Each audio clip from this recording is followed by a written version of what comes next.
Hello, everybody, and welcome to this Rams Review podcast preview before the Blackburn game coming up. And I'm very happy to welcome Roger to join me this evening. Roger from BRFCS or the 4,000 Holes podcast. Good evening, Roger.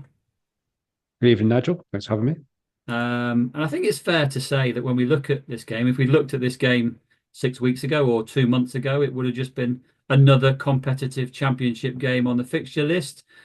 But with events in the last month or so, it's taken on an added edge to it. I think it's fair to say. I think, looking back over time, there hasn't really been much beef between Derby and Blackburn. Perhaps to the I want to say the beginnings. I'm doing myself a slight disservice there, but the beginnings of my or should we say the formative years of my Derby watching in the playoffs in the early 90s. I think David Speedy always raised some ire amongst Derby fans, but I think he did with any opposition fans at that point in time. But obviously, Yeah. John Eustace leaving Ewood Park for Pride Park has stirred up some emotion amongst Rovers fans, and I'm told there was huge demand for tickets for Saturday's game from Rovers fans, presumably stoked by that move. Yeah, so we have a loyalty points. A lot of the championship clubs have those. And yeah, so 300 points there or thereabout, which is pretty respectable number of points. You know, you've got to have been to a few away games. You've got to have a couple of few years of season tickets definitely to get up to that level. So yeah, just for complete clarity, my auntie is actually celebrating her birthday this weekend, and I remember my uncle saying, "Oh, we're having a party on the weekend," and I remember thinking, "Oh, who we playing? Oh, Derby away. Oh, that's fine, that's fine." So I'm actually not going to the game on Saturday, although I really would love to be, and I just can't make it work with trips back along the A50 and up the M6 on a Saturday afternoon with all the roadworks and such like. I can't make it happen. But yeah, really popular game. Expect to see a lot of inflatable snakes, which I think is actually a move that the Derby fans did for Gary Rowett when he went over to Stoke. So yeah, it's been a strange old few weeks. Of course, I must say off the bat, it's been great seeing Derby struggle because, of course, like any former lover or former friend or whatever, you don't want to see them go on to bigger and better things. And that first weekend where Eustace talked about all his big shtick of togetherness and survival, and we're in it together and let's fight, and the future of the team and the project, if you will, to then see you getting beat 4-0 away at QPR on a Friday night was particularly enjoyable from a Rovers fan's point of view. But yeah, I mean, obviously, I'm interested to see what you make of Eustace so far. I'm sure you probably say it's still early days, but I think Yeah, I mean, for Rovers yeah, fans, probably more so than the players, this is a huge game. Yeah. yeah, I think what we've made of it is that there was obviously always a an interest in Eustace from a former player perspective from Derby fans. And there's always that draw of a manager coming in who's played for your club before and played pretty successfully for Derby. I think a lot of Derby fans will admit that he wasn't the most flair of players or creative of players, but he's one of those players that knitted the rest of the team together, and without him, everybody else couldn't have performed. So there was always going to be a warm welcome for Eustace at Derby, whether he came with Blackburn or as it is now with Derby. As it is, results haven't gone his way in any way, shape, or form, and I think there's a bit of reality that it wasn't just all down to Paul Warne, the results. And there was certainly some strangeness around the timing of letting Warren go, after the window had done, after the transactions that we did manage to get done had been done, leaving Eustace with the squad as it was. He's managed to bring in Kemar Roof as an unsigned player, and the club have confirmed what the rumours have been for the last week or so that Jeff Hendrick has been training with us. So, he's trying to bring players in, but obviously very difficult after a window. So, aside from the strange timing, the results haven't gone well. But I think as is always the case with Derby fans, if somebody comes in and says the right things, then they're willing to give somebody time, particularly when you've only got somebody else's tools to work with. So really, that's where we go into this weekend. But I know Eustace has said that he wanted to be closer to his family, but obviously there are murmurings of things behind the scenes that didn't perhaps go as he expected at Blackburn. Now the dust has settled a bit, and there is that sort of immediate antipathy to a manager leaving.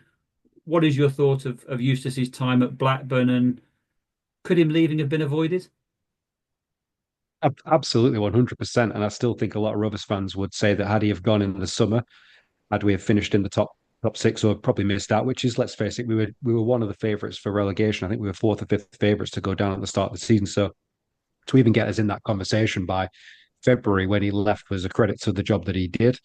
So yeah, I think just disappointment all round, really. Disappointment with the board. Of course, Derby fans don't need me to tell you about bad ownership. You've been through it with Mel Morris, and compared to Mel Morris, Venky's are actually, quite good owners, dare I say it. But the ownership have let him down, like they let Yundale Thomason down before him. So I think Rovers fans can sort of see why he left and sort of understand some of the posturing behind the scenes. But yeah, I think leaving aside with 16 games to go to a team in the relegation zone without much of a hope, haven't scored at home in donkeys, and really the window's shut. As you said, everything you just said, it just I'm disappointed in Eustace because I think he got more than a fair crack of the whip at the Rovers. No one were ever calling for his head. No, there was no murmurings. Players loved him, and he felt like he was building something that could go forward. And yeah, just to see him walk away from that, as of course managers and players can do, and us the fans, we can't walk away, can we? It's us that are then left feeling a little bit hollow. And there's a wonderful German phrase, I'm sure you know, Schadenfreude, which is the sort of enjoyment in other people's pain. And I hate to say it, and I don't want to feel like that because I don't want to come across as bitter. But if Derby go down, there'll be a part of me that probably thinks, you know what, good. It's a shame it's had to end this way. Yeah, I think there were a lot of Derby fans who, when his name was first linked with it, were surprised and almost dismissed it, saying, "Well, why would he want to leave a side so close to the playoffs as you were for what at the time was going to be a difficult relegation battle, and now looks, I won't say done and dusted, but very forlorn if we can't get something out of these next couple of games." One thing I would like to ask you, and I know a few Derby fans have sort of speculated on this, and something that that they really did lay at the door of Paul Warne is we never really brought through any youngsters in the last couple of years. To some extent, our academy was laid bare, selling off the best of the crop to pay the bills in that difficult period, at the end of Mel Morris's reign and in administration, but. At Blackburn, was that something that Eustace was able to do, or did he do in bringing any of the youngsters at the club through? A little bit, probably not as much as Yundale Thomason did before him. I think he was a stereotypical, like, stubborn European manager that fell out with players. I mean, Lewis Travis, our captain, he shipped him off to Ipswich in the middle of a downward spiral, and wouldn't be afraid of playing the kids. I think John Eustace, I wouldn't say he's an anti-young player manager, but I wouldn't say he's one of these people who's going to throw a lot of kids in towards the end of the season, particularly where you are. And let's face it, he came into us last season where you are now, which is, facing a tough challenge. He had to get 17 points to keep us up, and we had 17 games left, and he got 17 points from 17 games. We got, I remember just one week in particular last year, we played Bristol City on a Wednesday night and lost 5-0, and every Rovers fan was staring down the barrel of relegation. And then on the Saturday, it's actually the day I got married last year, 13th of April, 2024, we played Leeds away and won 1-0. And then we beat Sunderland 5-1. We beat Leicester away on the last game of the season 2-0 to stay up. So if you're judging Eustace on last year, it wasn't, which again is what you can judge him on now. It's pretty hard to say whether he's a good manager, whether he's a good young manager, bringing the youth through, etc. But I think Eustace knows, and I think from the interviews I've heard him say on Derby TV or on Sky Sports, I think he knows that you're really up against it this season. And I think he's sort of saying to the Derby fans, listen, it's going to be tough. Birmingham have gone down.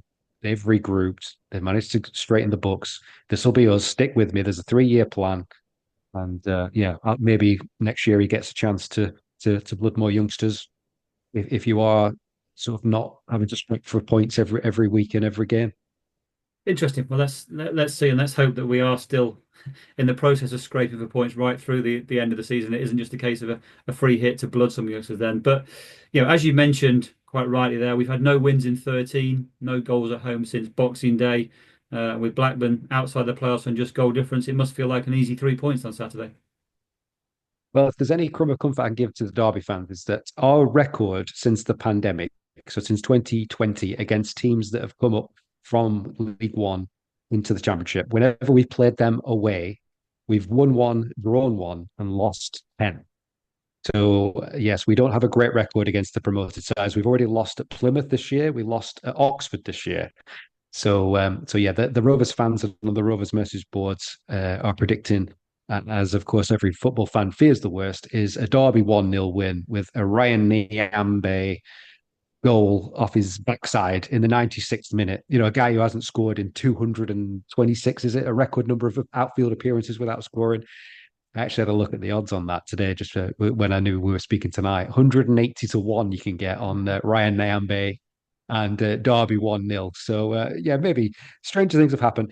I think it'd be, and I'm sure Derby fans say the same, but it would be just Rovers. It'd be quote unquote typical Rovers if they go and lose 3-0 on Saturday at Derby. And that doesn't mean I think Derby will stay up, because I think you've got loads to do, even without beating Rovers. But if I was yeah, I don't think there's many Rovers fans that are going into this really confident. I really don't.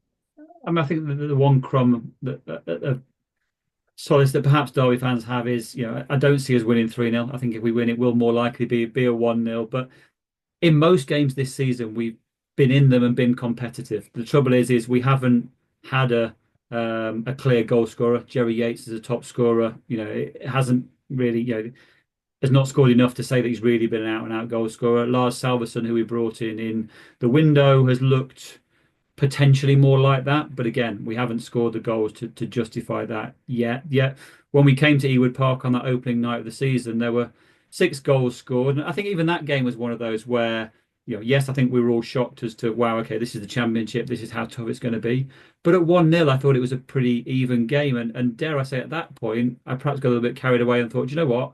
We could be the side that goes on and wins this. Then Sam Smodzik comes off the bench. We make, one naive error, and again, it's rammed down our throats. What happens in the Championship? You can get away with those mistakes in League One. You can't get away in the Yeah, Championship, and that's really been the story of our season since then. Obviously, Smodzik has moved on. That was his one sort of cameo farewell for you guys, and we were on the end of yeah, that. But yeah. what might the Rams fans expect to see from the Blackburn side we see on Saturday compared to that one in early August?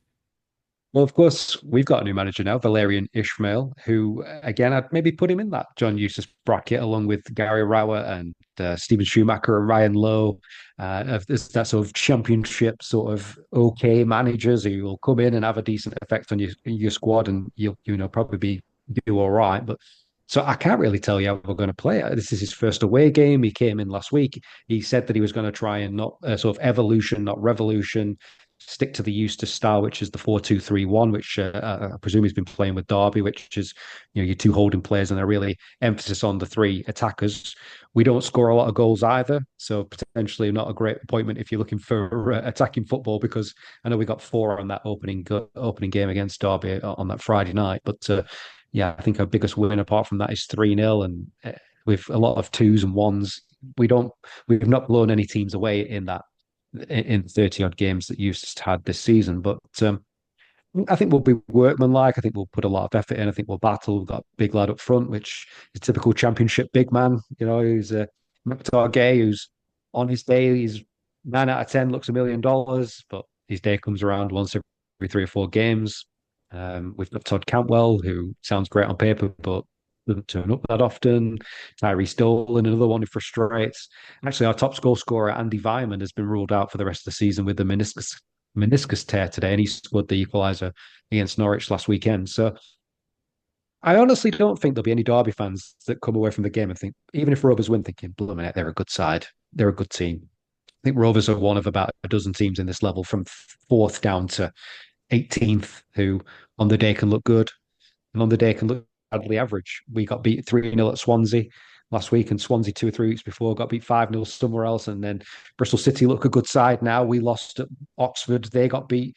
Plymouth beat Millwall 6-1. Then Millwall beat, it's a crazy division. That's why we all love it. But I'd be very surprised if Derby fans are walking away from Pride Park on Saturday thinking, wow, they're a good side. They're a really good side. They're miles better than we are. It won't be that sort of game, I don't think. I think that's one of the frustrations that we've got at Derby at the moment is, we look at some of those sides that are mid-table and just above mid-table and think, do you know what? The Millwalls and the Oxfords and the QPRs, when we played them early in the season, we were a better side than them. We beat QPR 3-0 at Pride Park. We went to Millwall and had a better end of a draw there. We've had 2 good performances against Norwich. Yeah, we obviously find ourselves now 7 points adrift at the bottom. So Yeah, it is going to be tough, and we've got to have our best run, I think, of the season for these last 11 games if we're going to get out of it. And sad to hear about Andy Weiman's injury there. It's never good to hear of players getting injured. Obviously, former Derby player as well.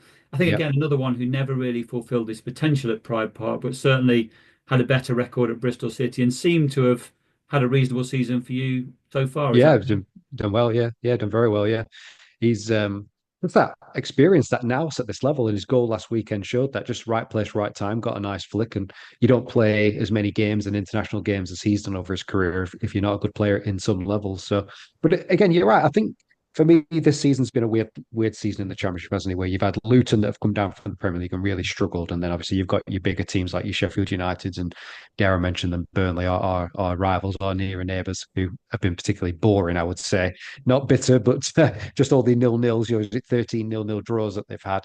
Leeds have looked okay, Sunderland looked okay, but yeah, you can really throw a blanket over so many teams. But where I think where Derby perhaps and the fans have kind of maybe you'll know it better than me, of course, but maybe got stuck in a little bit is that Ipswich came up the year before that, and then they went up again, and then all of a sudden everyone's like, oh well, Ipswich can do it, and Birmingham looks strong coming up from the level below. So I fancy they might have a good season, or Wrexham might come up, or whoever. It's still, as you said before, it's still a huge jump from League One to the Championship. We were in League One in 2017-18, and that's a brutal league, absolutely horrible league to play against. That's like the Championship times 10, isn't it, in terms of the good teams and the bad teams. But I think Derby fans, perhaps, yeah, that sort of realistic dose, if you will, and it's a tough level to be in, and you have to try and get here and establish yourself here. And I think that's what Eustace's challenge over the next 3 to 5 years is, if he's going to get that time, is to get you as a stable Championship club, and then you can start thinking of going on from there, rather than oh well, we're coming up with this momentum and let's see where it takes us. Yeah, I think most Derby fans actually would have just taken staying up this year. There was, I think, even the most optimistic would have said, you know what, mid-table is comfortably mid-table where we don't worry about the playoffs and we don't worry about relegation would have been great. And actually, ironically, before we started this no win in 12, that's where we were, 14th Yeah. in December, thinking, do you know what, this is okay. We're pretty much halfway through the season. We've played everybody. If this is where we end up, give or take one or two positions, happy days. And then, yeah, the wheels came off. And one thing we've really struggled with this season, I know in football generally there seem to be more, but we seem to have suffered it more to key players, is the number of injuries we've had this season. Injuries to key players that have taken them out for a period of time. And the fact that we've had to sign Kemar Roof, who's not had a club since last summer after the window. The Mm. fact that we've now got Jeff Hendrick training with us, who, again, hasn't had a club since the summer. He's now training with us. Shows how bare the squad has been left. And I saw something last week that suggested that we've had the oldest average age playing in this division. And again, I think that's the thing is it's not just about getting a side and a squad that gets you out of League One. You've got to think about how does that squad evolve when you get in the Championship. And we know it's brutal. We know it's, apart from the last few weeks, actually, it's been a little bit easier, but generally it's Saturday, Tuesday, Saturday, Tuesday. And fitness is as key to, succeeding in this division. It's no surprise that the clubs at the top happen to get fewer injuries and have their Mhm. key players available for more games than those in the middle and the bottom, perhaps. And that's what we're really struggling with. And if you ask Derby fans to pick their lineup for Saturday, there will always be probably two or three positions where you say, well, it depends if so and so is fit, whether they come in or Yeah. whether they come in, and that's what we're looking at for Saturday, unfortunately. So yeah, you've given me a range in there. You said, you wouldn't be surprised if Derby came away with a 3-0 or a 1-0 off the back of Ryan Nyambe. I Go mean, on, you can put your clip neck on this. the You line. can What's clip this. what's your prediction for Saturday's result? Be honest.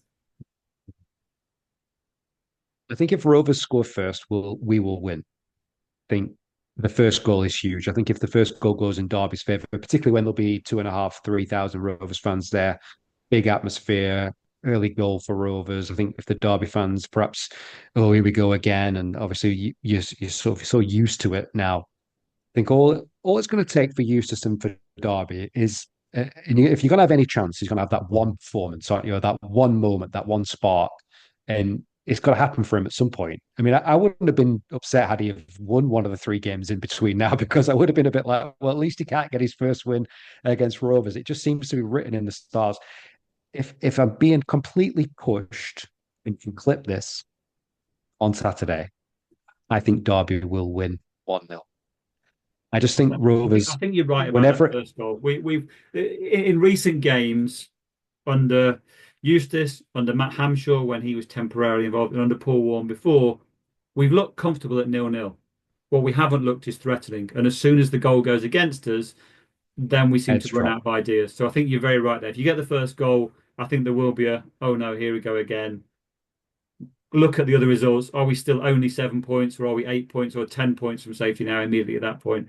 If we get one, like you say, with another 28, 29,000 there at Pride Park, I think that the whole stadium is waiting to be able to get behind John Eustace and his team. And I think if you see that, then you will see a real swell of noise, particularly from the south stand, and trying to get behind the boys and take them home for a win after 90 minutes. So we'll see. Look, I really do hope we need a win. We need a win.